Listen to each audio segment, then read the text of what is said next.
Henry's Freedom Box by Ellen Levine and illustrated by Kadir Nelson. Henry Brown wasn't sure how old he was. Henry was a slave, and slaves weren't allowed to know their birthdays. Henry and his brothers and sisters worked in the big house where the master lived. Henry's master had been good to Henry and his family. But Henry's mother knew things could change. Do you see those leaves blowing in the wind? They are torn from the trees like slave children are torn from their families. One morning, the master called for Henry and his mother. They climbed the wide staircase. The master lay in bed with only his head above the quilt. He was very ill. He beckoned them to come closer. Some slaves were freed by their owners. Henry's heart beat fast. Maybe the master would set him free. But the master said, "You are a good worker, Henry. I am giving you to my son. You must obey him and never tell a lie." Henry nodded, but he didn't say thank you. That would have been a lie. Later that day, Henry watched a bird soar high above the trees. Free bird, happy bird, Henry thought. Henry said goodbye to his family. He looked across the field. The leaves swirled in the wind. Henry worked in his new master's factory. He was good at his job. "Do not tear that tobacco leaf," the boss yelled at the new boy. He poked the boy with a stick. If you made a mistake, the boss would beat you. Henry was lonely. One day he met Nancy, who was shopping for her mistress. They walked and talked and agreed to meet again.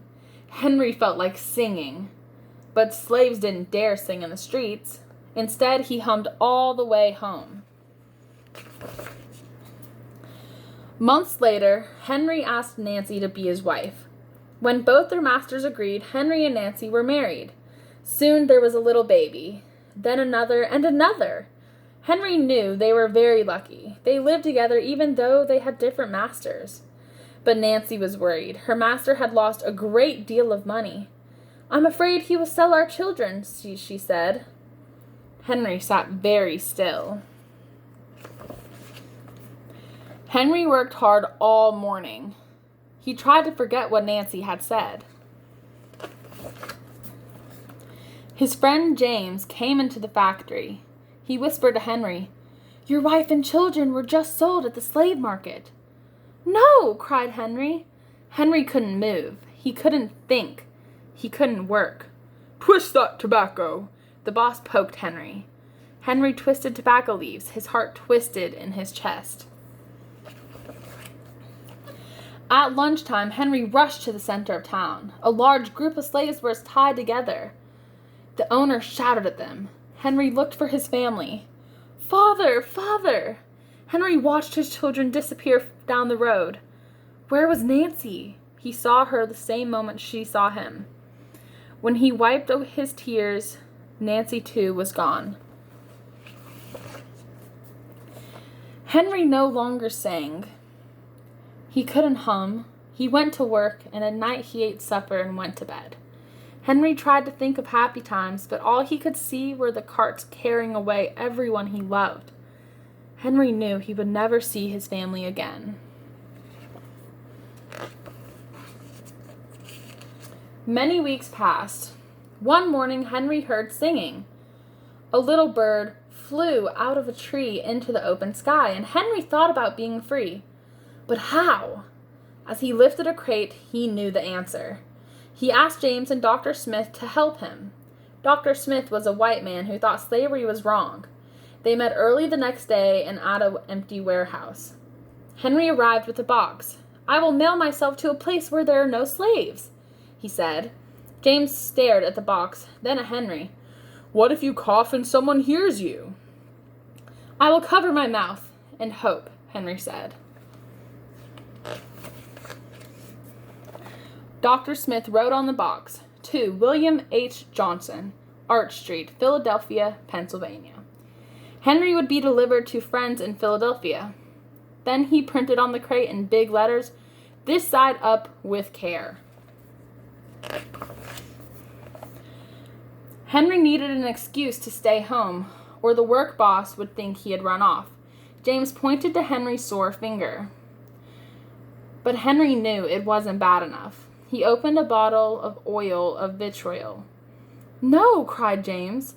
Henry poured it on his hand. It burned his skin to the bone. Now the boss would have to let him stay home. Dr. Smith bandaged Henry's hand. They arranged to meet the next morning at 4 o'clock. The sun was not yet up when Henry climbed into the box. "Ready," he said. James nailed down the lid. Dr. Smith and James drove to the station. The railway clerk tipped the box over and nailed a paper to the bottom. Dr. Smith begged the clerks to be careful, but they didn't listen. They threw the box into the baggage car. Hours passed. Henry was lifted up and thrown again, upside down. He heard waves splashing. This must be the steamboat headed for Washington, D.C. The ship rode smoothly, but Henry was still upside down. Blood rushed to his head. His face got hot. His eyes ached. He thought his head would burst, but he was afraid to move. Someone might hear him.